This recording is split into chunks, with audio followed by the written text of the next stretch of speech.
Pasukan pendudukan Israel dilaporkan sedang melancarkan serangan besar-besaran di Gaza, Palestina pada Kamis 21 Agustus dini hari.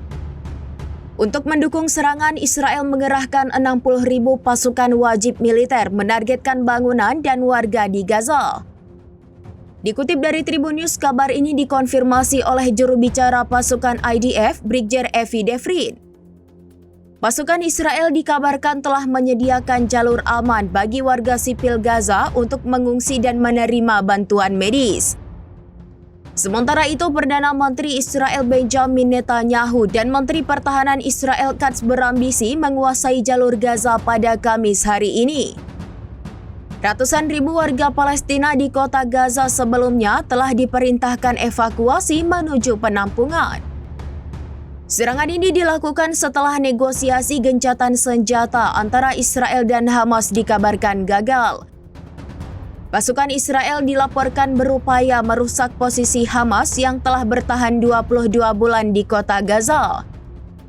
Dikabarkan 2 brigade IDF beroperasi di pemukiman Zaitun, sementara brigade ketiga bergerak di wilayah Jabalia untuk menumpas terowongan persenjataan Hamas.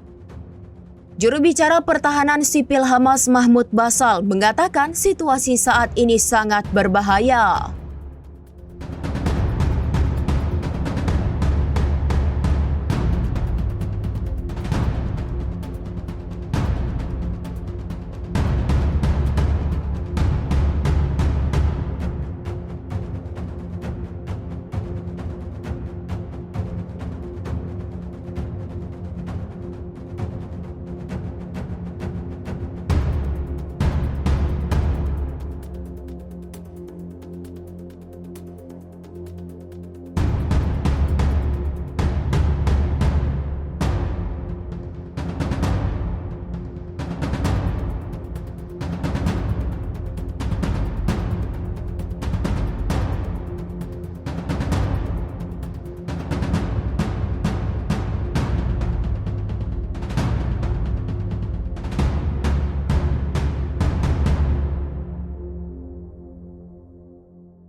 Download Tribun X sekarang, menghadirkan lokal menjadi Indonesia.